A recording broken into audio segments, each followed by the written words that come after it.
A palavra do Senhor está lá em João capítulo 12, versos 1 a 3. Diz assim a Escritura Sagrada, a Bíblia, palavra de Deus. 6 dias antes da Páscoa, Jesus chegou a Betânia, onde vivia Lázaro, a quem ressuscitara dos mortos. Ali prepararam um jantar para Jesus. Marta servia, enquanto Lázaro estava à mesa com ele. Então, Maria pegou um frasco de nardo puro, que era um perfume caro, derramou-o sobre os pés de Jesus e os enxugou com os seus cabelos. E a casa encheu-se com a fragrância do perfume. Vamos orar mais uma vez. Pai, a Tua palavra é poderosa, Senhor. E nós estamos aqui com muito temor e tremor diante dela. Com muito temor e tremor diante da Tua presença santa, bendita, maravilhosa. Quem somos nós, Senhor, para estarmos diante de Ti? Mas nos aproximamos por intermédio do sangue de Jesus. E te pedimos, Senhor, que nessa noite o Teu Espírito Santo ministre graça, perdão, cura ao povo do Senhor nessa noite. Passa por aqui com o Teu Espírito Santo, Senhor, e faz obra que homem algum pode realizar, mas obra que vem do alto, do trono da graça do Senhor ao nosso encontro. Abençoa o povo do Senhor que está aqui nessa noite. Nós te pedimos, reconhecendo a nossa miserabilidade, reconhecendo a nossa pequenez, a nossa insuficiência, em nome de Jesus. Amém, Senhor. Amém. Amém? Acho que eu não ouvi, é muita gente para pouco amém. Amém, povo do Senhor? Amém. Amém significa assim seja, ou para a rapaziada, para os jovens, é isso aí, falou e disse, estou contigo e não abro. Jesus estava a caminho de Jerusalém, é que diz o texto, o contexto bíblico aqui. Ele vinha de Efraim, uma região próxima ao deserto. Por que Jesus havia estado em Efraim? O texto bíblico diz, no capítulo 11, capítulo 10, que ele havia se refugiado para aquele local, sabe por quê? Porque a liderança religiosa dos judeus estavam em sua busca. Eles pretendiam, segundo o texto bíblico, matar a Jesus, porque Jesus era uma terrível ameaça para o status quo da religião em Jerusalém. E não era apenas, simplesmente, mais um levante de alguns radicais que não estavam gostando nada do que Jesus estava fazendo, não. Era agora uma perseguição institucionalizada. Capítulo 11, versos 47 a 53, nos diz que agora esse levante contava com o apoio dos chefes dos sacerdotes, com os chefes dos fariseus, contava ainda com o apoio do sumo sacerdote Caifás, e essa decisão havia sido tomada numa reunião convocada pelo Sinédrio. Não tem jeito, temos que matar esse homem, porque o que ele está fazendo ameaça a instituição. Diz o Evangelho de João, que daquele dia em diante, Jesus já não pôde mais andar publicamente. A palavra do Senhor diz que, a partir daquele momento, ele teve que agora tomar cuidado com a exposição pública. E eu quero dizer uma coisa para o seu coração, querido, querida que está aqui nessa noite. Você que já tem um compromisso sério com Jesus, quem se propõe a fazer a vontade do Pai, de maneira contundente, obediente, sincera, enfrentará todo tipo de oposição. O Senhor Jesus não está te chamando para uma vida tranquila e calma, não. Ele está te chamando para ser um discípulo. Isso implica em riscos, implica em custo. Não é à toa que Jesus sempre mencionou na sua palavra acerca do custo do discipulado. Bem, é interessante o texto apresentar esse panorama, porque depois de ler o Evangelho eu chego à seguinte conclusão: a oposição virá, muitas vezes, dos lugares onde jamais imaginávamos que viria. Quem perseguiu a Jesus, eu quero te lembrar aqui, não foram os romanos, ou seja, os inimigos do povo judeu. Não foi um levante de pecadores, ou seja, os corruptos publicanos se organizaram, se reuniram juntamente com o sindicato das prostitutas de Jerusalém e falaram assim: vamos acabar com a vida desse homem, porque esse homem é uma ameaça, gente. Ele está pregando a verdade e isso vai contra o nosso interesse. Não, quem perseguiu e matou a Jesus foram os líderes da religião, os homens da lei, os ditos piedosos. Mas Jesus está em Efraim, diz a palavra do Senhor que vai se aproximando o dia da Páscoa, e Jesus então ele diz, ele entende que apesar de todos os perigos, apesar dos pesares, ele deveria seguir para Jerusalém, e em Jerusalém celebrar a Páscoa com os discípulos, apesar de todos os riscos, e ele vai. E a caminho de Jerusalém ele passa por uma cidadezinha, por uma vila. Lá em Goiás nós costumamos chamar uma corrutela, um lugarejo, chamada Betânia. Era uma cidadezinha, um lugarejo que ficava a apenas 4 quilômetros de Jerusalém. Era uma vila muito pequena, mas ali era o lugar de acolhimento e de alegria, porque ali era o lugar onde Jesus tinha amigos, e coisa boa é ter amigos. Liguei para o Nelson, estou indo para Fortaleza, Nelson, você dá uma força. É claro, Carlinhos, vai ficar na minha casa. E não só abriu a sua casa, como abriu a casa de muita gente querida, né, pastor? Muito obrigado, viu? Vocês são especiais, estão no nosso coração. Amigos que o Senhor vai dando para a gente, por onde a gente vai passando. Jesus tinha amigos naquela cidadezinha, em Betânia. E ali então, ele entende que precisa passar na casa desses irmãos, Marta, Maria e Lázaro. Vamos repetir comigo o nome dos irmãos? Vamos lá? Marta, Maria e Lázaro. Mais uma vez, vocês, vamos lá. E a cena descrita aqui, nos primeiros versículos de João 12, é uma cena fantástica, porque mostra Jesus com seus amigos, num momento ímpar de intimidade, na casa dos seus queridos do coração. Naquele ambiente, estavam ali pessoas que prezavam muito pela amizade com Jesus. Eles não estavam interessados apenas nas curas, eles não estavam interessados naquilo que Jesus poderia fazer por eles, mas eles estavam interessados no que Jesus era, no relacionamento profundo e verdadeiro. E ali, nós vimos pessoas que amavam sobremaneira a Jesus, e que eram muito amados por Jesus. O capítulo 11, inclusive, descreve como essa relação era profunda. Diz a palavra do Senhor no capítulo 11, uma página atrás, que Lázaro havia adoecido, e ele ficou tão doente, que ele morreu. E quando Lázaro estava muito doente, as irmãs mandaram alguém ao encontro de Jesus, dizendo: Jesus, vem para a nossa casa, porque Lázaro, seu amigo, nosso irmão, está muito doente. Só que na viagem, Jesus demorou um tanto. Ele estava lá para o lado do Jordão, e ele demorou um tanto. E a descrição do capítulo 11 é cheia de sofrimento, é cheia de angústia, de choro. E você vê ali então o choro de Jesus no versículo 35 do capítulo 11. Você vê ali ao mesmo tempo que Jesus estava ali num relacionamento, porque Jesus amava aqueles irmãos. Isso está no versículo 3 do capítulo 11. Ou seja, um capítulo cheio de sentimento, não daquele mecanicismo que muitas vezes o engessamento da vida cristã faz conosco. Não, um relacionamento profundo, Jesus amando, Jesus se dando. Agora, de volta à casa desses irmãos, depois de Lázaro ter sido ressuscitado, Jesus vai para Efraim, e agora ele retorna, passa na casa daqueles irmãos, e nós vemos essa cena impressionante, essa cena familiar, e eu quero convidar você a perceber a maneira como esses irmãos se relacionavam com Jesus. É sobre isso basicamente que eu quero tratar nessa noite. Se nós queremos usufruir de uma amizade verdadeira e profunda com Jesus, nós precisamos olhar para essa família. Se você, querido, querida, você que visita a gente aqui nessa noite, está vindo pela primeira vez a convite, se você é alguém que veio a esse lugar, porque você entende que a sua vida está sem esperança, e você precisa ter um encontro com alguém que pode motivar você à vida, com alguém que pode abrir diante de você novas perspectivas, novas possibilidades, eu quero dizer que esse alguém é Jesus, e Ele não quer apenas se encontrar com você ao domingo, Ele quer ter um relacionamento profundo e íntimo com você. Crê nisso? Muita gente tem que se relacionado com Jesus de maneira muito estranha. O evangelho que tem sido pregado por boa parte das igrejas do nosso Brasil tem anunciado um evangelho de um relacionamento utilitarista. Amo Jesus porque Jesus me é útil. No dia que Jesus deixar de me ser útil, eu não preciso dele. Gente que vê em Jesus um tipo de gênio da lâmpada. Passo por problemas, chamo o gênio aparece, resolve os meus problemas.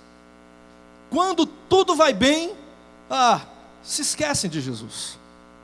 Não vem à igreja, Mas quando os problemas surgem, na mesma hora correm atrás de Jesus. Senhor, tem misericórdia, sou pobre, necessitado. Eu lembro que na igreja que eu participava, hoje eu estou numa igreja que tem 3 anos de idade, uma igreja novinha, uma igreja com poucos membros, mas a igreja que eu era pastor anteriormente, era uma igreja com 1.200 membros, 1.500 membros na cidade de Brasília.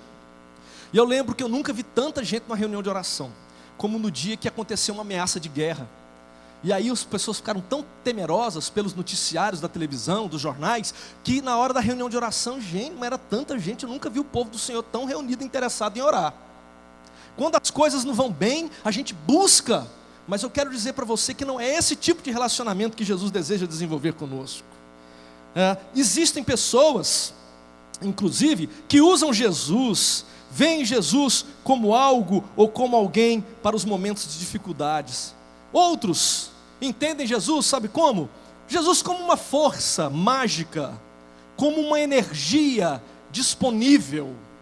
E quando as baterias estão aí se descarregando, e os problemas estão nos afligindo, então se aproximam de Jesus, como se Jesus fosse ali uma tomada, enfia o dedo na tomada, aí volta cheio de energia e de carga, não é? Não é assim. Quero dizer para você nessa noite, que Jesus não é um objeto, como uma lâmpada ou um gênio da lâmpada, nem muito menos uma força ou uma energia. A palavra do Senhor nos diz que Ele é pessoa. Sabia disso? Jesus é uma pessoa, e como pessoa, Ele deseja se relacionar com você, como se relacionou com os irmãos. Quais eram os irmãos mesmo? Alguém pode me lembrar aí? Marta, Maria e Lázaro. Bem, de que maneira então devemos nos relacionar com Jesus? Eu queria te chamar e te convidar a observar comigo de que forma Marta, Maria e Lázaro se relacionaram com Jesus. E nós vamos prestar atenção ali no telão, porque a primeira pessoa que surge é exatamente Marta. Quem é Marta?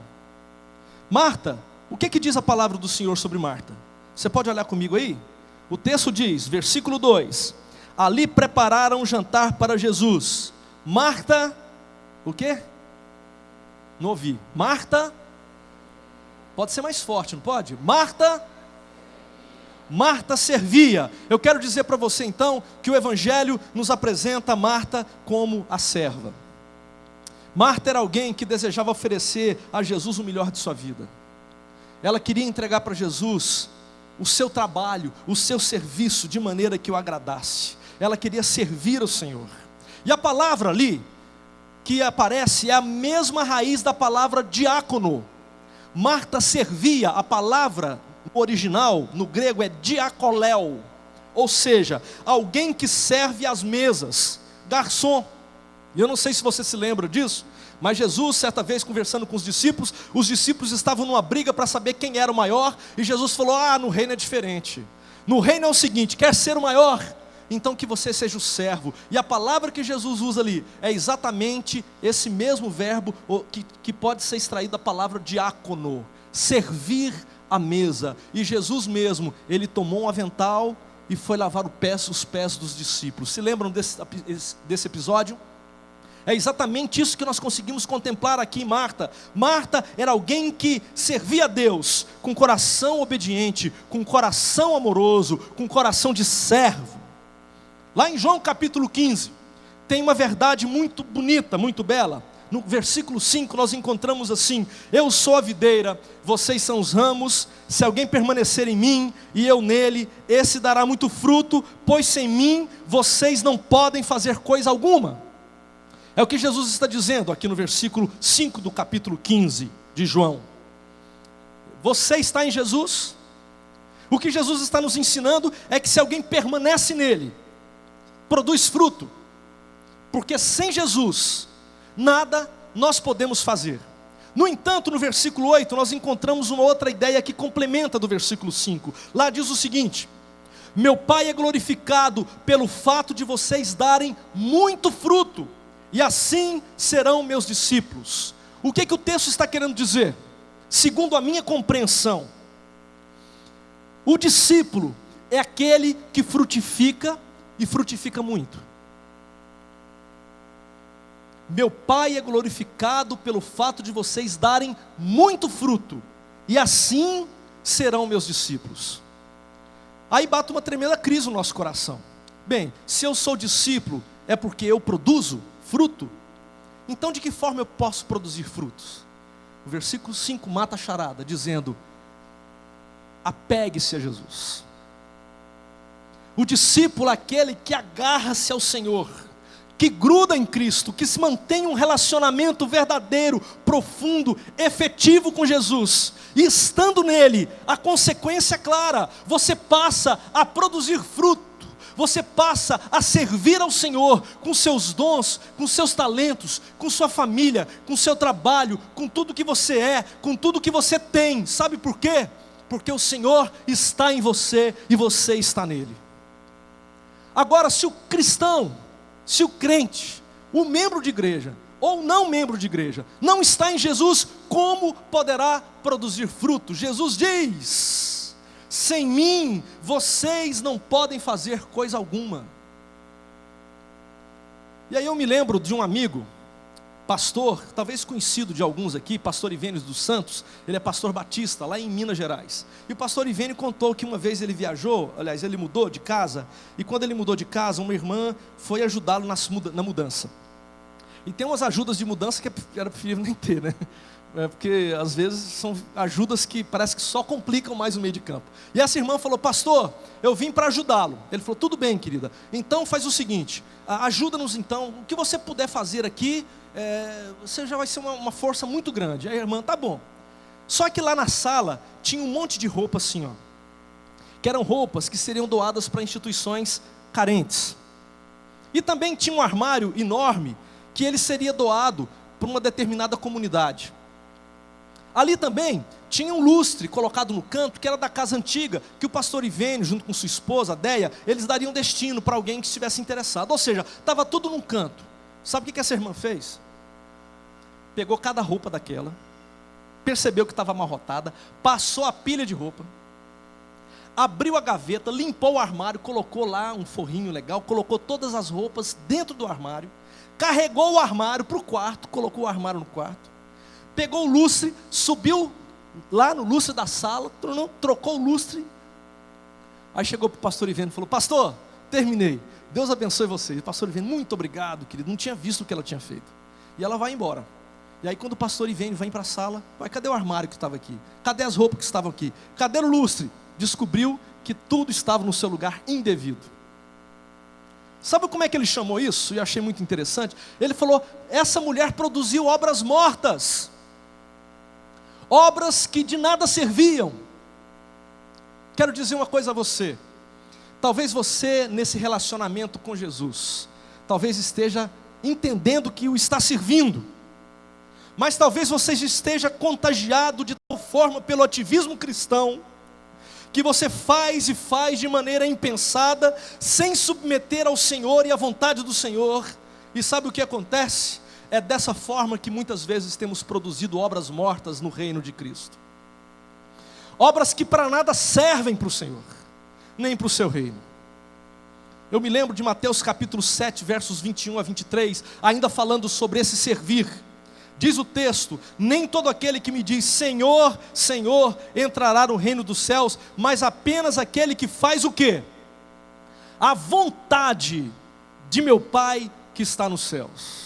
Tem que estar grudado nele, tem que estar junto dele, tem que estar pegado em Cristo. E aí, essa pessoa que queria entrar no céu e Jesus barrou, ele falou: mas o Senhor, que é isso, Senhor? Profetizamos em teu nome, Senhor. Ou seja, trabalhamos para o Senhor, expulsamos demônios, Senhor, realizamos muitos milagres, Senhor. E é interessante que profetizar, expulsar demônio e realizar muitos milagres são obras que são tidas como obras admiráveis de alguém que está revestido do poder. No entanto, Jesus disse: nunca te conheci, querido, nunca te conheci, querida. Você lida com a minha obra, você lida com o meu reino, mas você nunca lidou comigo. Eu não te conheço, não sei de quem se trata. Esse é um grande problema. E Jesus ainda encerra com uma palavra dura: afastem-se de mim, vocês que praticam o mal. ou em outra tradução, que praticam a iniquidade, ou aqueles que vivem na prática do pecado, e fazem a obra do Senhor, como se tudo estivesse certo, tudo estivesse correto. Uma vida que não é uma vida dedicada, não é uma vida separada. Você não é um servo no modelo de Marta. Servir humildemente, se humilhando, segundo a vontade do Senhor. O Senhor busca adoradores que o adorem em espírito e em verdade, diz a palavra do Senhor. Deus busca servos que se relacionem com Ele. O Senhor não quer ser o seu gênio da lâmpada, o Senhor não quer ser a sua energia, Ele não quer ser a sua força, Ele quer ser o seu Senhor. E para isso implica em relacionamento profundo e verdadeiro. Mas eu quero falar do segundo irmão. O segundo que aparece na lista de João, capítulo 12, quem é? Vamos lá, vai aparecer no telão, Lázaro. Agora, quem é Lázaro? O que Lázaro está fazendo? Olha que engraçado, o texto diz assim: Marta servia enquanto Lázaro estava à mesa com ele. E aí eu costumo perguntar muitas vezes para os jovens por aí: Marta é a serva, Lázaro é quem? E eles costumam dizer: Lázaro é o folgado. Está na mesa, está comendo. Mas eu quero dizer para você que há uma beleza por trás desse simbolismo. Lázaro está à mesa comendo com Jesus. E já surgiram alguns teólogos que vêm tratando de um tema muito interessante, chamada a teoria da comensalidade. Eu vou explicar isso rapidamente para vocês. Porque Jesus gostava de comer e beber junto com a turma. Já percebeu? Jesus sempre nos evangelhos aparece comendo, aparece bebendo, aparece se alegrando com seus amigos. Ele chegou em determinada ocasião a ser chamado pelos religiosos de glutão e bebedor de vinho. Você vai passando as páginas do evangelho, você vê Jesus comendo na casa de Zaqueu. Você vai passando as páginas do evangelho, você vê Jesus sentado com Mateus, comendo na casa de Mateus, num jantar que Mateus promove para os seus amigos. Você passa as páginas dos evangelhos e você vê Jesus assentado até com publicanos e pecadores, prostitutas. Jesus senta para comer com esse povo.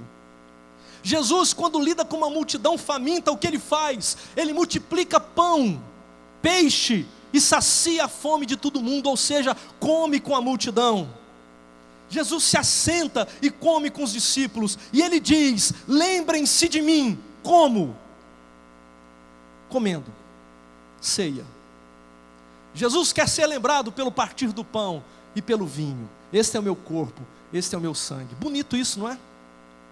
Lindo, eu acho linda essa expressão. E eu quero dizer que existe um ditado que diz: quer conhecer alguém, coma um saco de sal com essa pessoa. Acho que é por aqui que o evangelho está dizendo. Quando você senta para comer, é ali que a gente trata, é ali que a gente abre o coração, rasga o nosso coração. Como é importante a gente dividir a mesa com os irmãos. E eu quero dizer mais. Existe um termo no latim: comer pão. Essa palavra no latim, ela é cum panis. Comer pão com, em latim, é cum panis. Da onde vem a nossa palavra no português, companheiro. Portanto, o que eu quero propor nessa noite aqui, é que se Marta era a serva, Lázaro é o companheiro. Lázaro é aquele que come com Jesus. Em torno da mesa, meus irmãos, nós somos feitos mais que irmãos, somos feitos companheiros. Quando Cristo nos convida a comermos com Ele da ceia, Ele está nos chamando a ser companheiros dEle, a caminhar com Ele, a fazermos parte do seu povo, do seu reino, da sua tribo. É interessante o texto nos mostrar, no capítulo 11, que Lázaro, ele, por causa da doença, ele havia morrido, no capítulo anterior. E Jesus então vai até a casa de Marta e Maria, e quando chega lá, Lázaro já está 4 dias morto, cheirava mal, diz o texto bíblico. E Jesus chega diante daquele sepulcro, Jesus chora, e Jesus então diz para aquele povo: tirem a pedra. E aqueles homens movem a pedra do lugar. E Jesus então diz a Lázaro: Lázaro, sai daí. E um milagre acontece naquele que estava morto.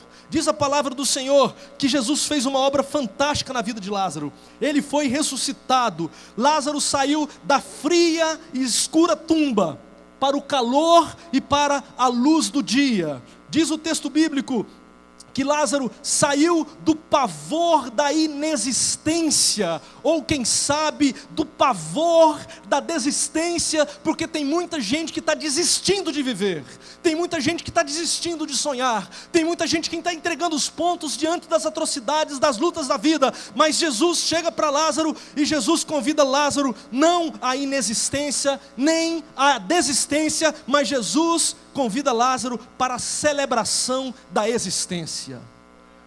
E diz a palavra do Senhor que Jesus tira aquele homem da morte e traz Lázaro para a vida. E eu quero dizer uma coisa para vocês: desde aquele dia a vida de Lázaro nunca mais foi a mesma. A partir daquele dia, a vida de Lázaro foi marcada pela figura e pela presença de Jesus. Aonde Lázaro passava, as pessoas olhavam para ele e se lembravam de Jesus, porque é assim que acontece todas as vezes que Jesus marca a nossa vida, todas as vezes que somos transformados pelo poder do Senhor, não somos mais os mesmos. Olha o que acontece aqui no capítulo 12, versículos 9 a 11, eu quero ler para você, eu não sei se você tem a sua Bíblia aí, mas eu quero ler. Enquanto isso, uma grande multidão de judeus, e tudo isso está acontecendo lá no jantar, tá? Enquanto isso, uma grande multidão de judeus, ao descobrir que Jesus estava ali onde? Na casa dos irmãos Marta, Maria e Lázaro, não vieram apenas por causa de Jesus, mas eles saíram de Jerusalém e vinham para ver também Lázaro, a quem Jesus ressuscitara dos mortos. Olha só, Lázaro agora ficou marcado a sua vida, a sua trajetória, por alguém que foi transformado pela pessoa e pela figura de Jesus. Que coisa maravilhosa! Lázaro não era mais o mesmo. Agora a identidade de Lázaro se confundia com a identidade de Jesus, e isso é ser companheiro. Diz ainda o texto bíblico, versículo 10: assim, os chefes dos sacerdotes fizeram planos para matar também Lázaro, pois por causa de Lázaro, muitos estavam se afastando dos judeus e crendo em Jesus. Louvado seja o Senhor! Há quanto tempo pessoas não têm vindo a Jesus por sua causa? Há quanto tempo a sua presença já não significa nada para a sociedade de Fortaleza ou de onde quer que você esteja vindo?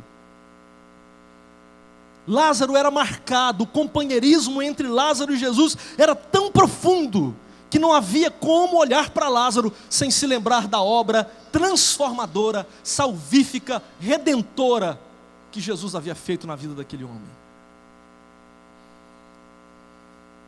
Lázaro estava marcado, a sua existência foi transformada. Não dava para olhar para Lázaro sem lembrar de Jesus, nem da obra que Cristo realizou na vida dele. E para os religiosos judeus, eles chegaram à conclusão que não bastava apenas matar a Jesus Cristo, precisavam matar também Lázaro. E não é isso que o mundo tenta fazer com os genuínos cristãos no dia a dia? Perseguição.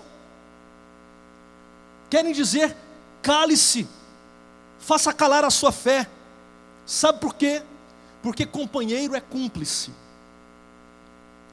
Se você quer ser verdadeiro, desenvolver um verdadeiro relacionamento com Jesus, você deve ser como Marta. Marta era quem? Vamos repetir, Marta quem era? Era a?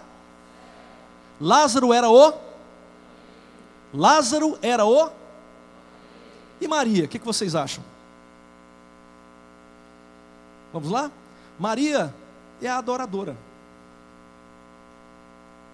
E aqui, o texto bíblico descreve uma cena muito estranha. E eu comecei a ler esse texto, não entendi nada do texto. Aí eu cheguei à conclusão, acho que eu não estou conseguindo entender, porque eu estou submetido a um outro contexto histórico, a um outro contexto social. Vou ver o que os comentaristas bíblicos dizem acerca dessa mulher, Marta. Desculpe, Maria. E aí eu comecei a ler comentários bíblicos. E fui para um comentário, e aí as pessoas diziam lá, o tal comentarista bíblico, olha, Maria era meio doida mesmo. Eu falei, peraí, não, tem que ter uma explicação. Fui para outro comentário bíblico, Maria. Não, Maria quando derramou lá o perfume aos pés de Jesus, ela estava doidinha, estava biruta, ninguém consegue entender um negócio desse. E eu falei, bem, se os homens estudiosos da palavra não conseguem entender, aqueles que estudam o contexto, o original, quem sou eu? E eu só cheguei à única conclusão: Maria é uma adoradora, e todo adorador é um bicho um tanto estranho. Todo adorador, quem vê de fora, acha que o bicho é meio biruta, é meio maluco. De vez em quando eu estou em casa, e estou passando os canais da televisão, e de vez em quando me deparo com uma televisão que tem um assim, ó. Eu falo, só pode ser doido. Você aumenta o volume da televisão, está lá, Jesus, nós te adoramos. Aí você começa a entender, realmente o adorador é um bicho meio doido, não é? Maria não fugia essa lógica, não é? É indecifrável. A lógica humana não consegue compreender uma mulher como essa. Olha só o que ela faz. Ela chega trazendo um perfume caríssimo. Eu queria mostrar para vocês ali um cálculo que nós fizemos sobre o preço desse perfume. Vamos lá. O texto fala que o perfume estava avaliado em 300 denários. Um denário era o salário de um dia de trabalho, tá bom? De um trabalhador braçal. Então, tá lá, um dia de trabalho. Quanto seria então 300 denários? O salário de um ano de trabalho, calculado pelo salário mínimo de hoje, R$ 465, vezes 12 meses, aquele perfume custava aproximadamente um recipiente, segundo os comentaristas bíblicos, de uns 300 ml, mais ou menos, tá bom? R$ 5.580 a preço de hoje. Você paga isso no perfume? Olha que mulher doida e maluca. Ela vai lá dentro, provavelmente esse perfume era alguma coisa que haviam sido guardado, quem sabe da geração, os pais haviam deixado para os irmãos, para aqueles filhos, eu não sei, talvez eles haviam economizado, era como um tipo de poupança que eles haviam feito. Ela vai, toma aquele vidro de perfume, nardo puro, quebra aquele vidro de perfume, e aonde é que essa mulher despeja? Nos pés de Jesus. Que mulher doida, gente! Fazia parte do costume, da tradição judaica. Se você recebia alguém muito honrado na sua casa, era costume ungir com óleo a cabeça do visitante ilustre. A mulher não pega o azeite, pega algo muito mais caro, pega o perfume valiosíssimo, quebra e despeja sobre os pés de Jesus. Até aí já foi muito louco. Mas sabe o que ela faz depois? Ela arranca as amarras do seu cabelo, porque as mulheres honradas na época andavam com suas cabeleiras presas. Ela arranca aqueles panos todos que amarravam o seu cabelo e passa a enxugar os pés de Jesus com os cabelos. É uma cena, no mínimo, muitíssimo estranha. Mas eu quero dizer a você que essa cena muitíssimo estranha traz para nós verdades profundas e que eu quero compartilhar com você acerca do adorador. A primeira verdade que o texto bíblico nos ensina é que o adorador oferece ao Senhor o seu melhor. Vamos repetir comigo, que está lá no telão? O adorador não oferece o que lhe resta. O adorador não oferece ao seu Senhor o que lhe sobra. O adorador oferece ao Senhor o seu tudo, o seu todo. Aquele perfume que era o bem mais precioso que quem sabe aquela família possuía. Foi esse o perfume que foi derramado aos pés de Jesus. Quando ela viu Jesus, ela não falou assim: epa, eu tenho lá no armário do banheiro o leite de colônia. Conhece leite de colônia? O leite de rosas, aquele que eu compro lá no armazém da esquina, com poucos reais ali, eu vou pegar aquilo e derramar nos pés de Jesus, para perfumar os pés de Jesus. Não, ela pegou o que era precioso, ela pegou aquilo que lhe valia, ela tomou o que era importante, e ofereceu a Jesus o seu bem mais precioso. O adorador não oferece ao Senhor o que lhe resta. O adorador oferece ao Senhor o seu melhor. Segunda verdade sobre a adoração. Vamos ler juntos? O adorador reconhece a sua limitação e diante de quem está. Eu acho que a gente pode ler melhor. Vamos lá? O adorador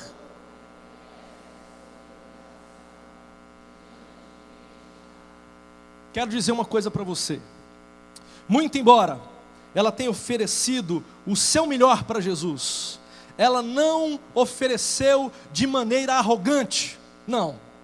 Ela ofereceu de maneira profundamente quebrantada, porque ela sabe diante de quem estava, ela sabia quem ela era.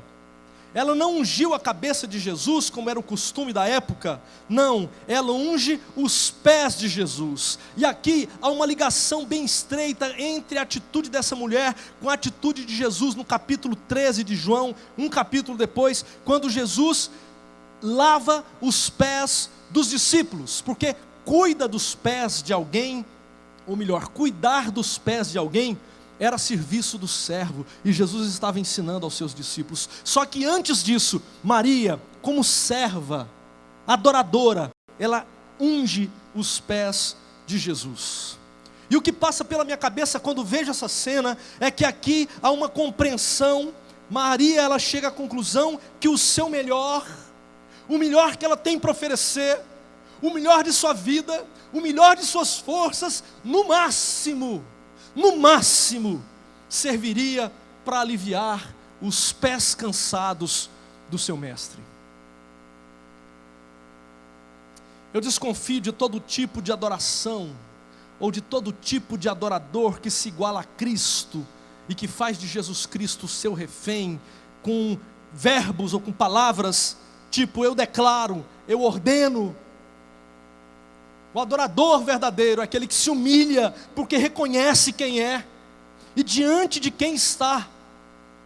E Maria é essa mulher que reconhece a sua limitação. O seu melhor, no máximo, é para os pés do Senhor.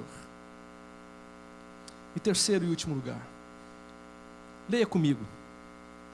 O adorador que se humilha aos pés do seu Senhor, transforma ambientes. Vamos lá mais uma vez? O adorador que se humilha aos pés do seu Senhor, transforma ambientes. Eu acho bonito porque a frase final do capítulo 3 diz assim: então Maria pegou um frasco de nardo puro, que era um perfume caro, derramou sobre os pés de Jesus e os enxugou com seus cabelos. Preste atenção que diz o texto agora: e a casa encheu-se com a fragrância do perfume. Que coisa linda e maravilhosa. Quando adoramos ao Senhor, quando nos derramamos aos pés do Senhor, quando nos prostramos aos pés do Senhor, não é só minha vida que é transformada. Esse perfume da adoração é exalado por todo o ambiente. Todos ao redor passam a sentir um cheiro diferente naquele ambiente. Todos passam a começar a perceber que algo novo está invadindo aquele espaço. Porque o adorador que se humilha e oferece ao Senhor a adoração, começa a transformar o ambiente onde está. E eu me lembro de tantos e tantos exemplos, de pessoas que estavam longe e distantes do Senhor, tiveram um encontro pessoal verdadeiro, transformador com Jesus Cristo, e a partir dali, não só a sua história foi redimida, não só a sua história foi transformada, mas a história dos seus familiares, a história dos vizinhos, a história dos parentes, a história de todos que estavam ao redor, começaram a ter uma nova coloração, um novo sentido, porque quando Cristo é adorado com a nossa vida, o ambiente todo se transforma, o ambiente todo se enche da fragrância do perfume. Eu quero ler 2 Coríntios capítulo 2.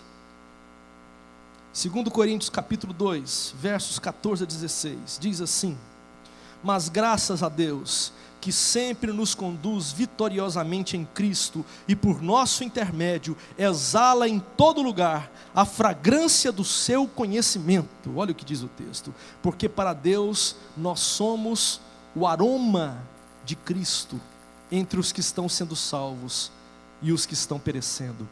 Para estes somos cheiro de morte, para aqueles fragrância de vida. O odor exala o odor, o perfume de Cristo, e os ambientes são transformados. Aqueles que já têm ali algo do Senhor no seu coração são quebrantados e transformados, e aqueles que estão perdidos se afastam. Você pode ter certeza disso. Mas aonde o adorador está, o ambiente é transformado para a glória do Senhor. 3 irmãos, 3 atitudes que precisamos desenvolver na nossa intimidade com Cristo Jesus. Marta a... mais forte. Marta a... Lázaro o... Maria a... Eu não sei em que situação você está aqui nessa noite. Eu não sei quem é Jesus para você. Eu não sei de que forma que você tem se relacionado com Cristo Jesus. Talvez Jesus seja para você alguém para quebrar o seu galho quando os problemas estão aí diante de você. Mas eu quero te dizer que não é assim que o Senhor Jesus deseja se relacionar com você. Ele quer ter um relacionamento de intimidade. Ele quer que você se desenvolva com Ele um relacionamento como servo, como companheiro, como adorador. O Senhor quer trabalhar a sua vida de tal forma que por onde quer que você passe, o ambiente seja transformado para a glória do Senhor. Talvez você tenha vindo aqui nessa noite, quem sabe com terríveis problemas em sua casa. Talvez você veja aqui nessa noite com terríveis problemas e dilemas pessoais. Mas eu quero te dizer que Jesus te convida a ser servo, a ser companheiro e a ser adorador. Ele deseja ter um encontro com você nessa noite. Ele deseja transformar a sua vida para a sua honra e glória. Jesus quer transformar o seu viver. Preste atenção no que eu estou dizendo. Ele deseja que você saia daqui com novas perspectivas e possibilidades. O Senhor quer transformar toda desesperança que porventura reine no seu coração em uma esperança eterna, transformadora, libertadora. Quero que você ore comigo nesse momento. Feche os seus olhos. Quero que você esteja buscando a face do Senhor. Te convido a buscar a face de Jesus. Se você está aqui nessa noite, entendeu essa palavra falou ao seu coração, essa palavra veio de encontro ao que você está passando, e você nessa noite entende que precisa sair daqui com um novo desafio para a sua vida. Você precisa sair daqui transformado, transformada pelo poder do Evangelho. Eu quero convidar você a entregar sua vida, o seu coração para o Senhor Jesus. Quem sabe você já é membro antigo de igreja, mas quem sabe você ainda não descobriu esse mistério no seu coração. Mas nessa noite você deseja ter esse encontro pessoal com o Senhor. Quero te convidar a se entregar a Jesus. Você quer se render a Ele? Você quer render-se ao Senhor Jesus? Se você deseja nessa noite ter um encontro, nós queremos orar com você. Nós queremos apresentar sua vida diante do Senhor. Levante uma de suas mãos bem alto assim, dizendo: Carlinhos, eu quero nessa noite. Eu quero ter um encontro com Jesus. Louvado seja o Senhor. Mas alguém nessa noite quer se render a Jesus? Levante sua mão bem alto e diga: eu quero ter esse encontro pessoal e transformador com Jesus. Eu quero, eu preciso. Eu tenho necessidade de ter esse encontro com Jesus. Louvado seja o Senhor. Levante bem alto e diga: sem o Senhor Jesus a minha vida não terá sentido. Se você veio para cá achando que para você não tem jeito, eu quero dizer que Jesus tem jeito para você. Se você veio para cá nessa noite achando que não há mais possibilidade para você, o Senhor Jesus quer ser o seu Senhor e Rei e abrir diante de você novas perspectivas de vida. Vinde a mim, todos vós que estáis cansados e sobrecarregados, e eu vos aliviarei. Quer entregar-se a Jesus? Levante uma de suas mãos dizendo: Jesus, eu me rendo a Ti. Eu quero ser para a Tua glória. Eu quero ser para o Teu louvor.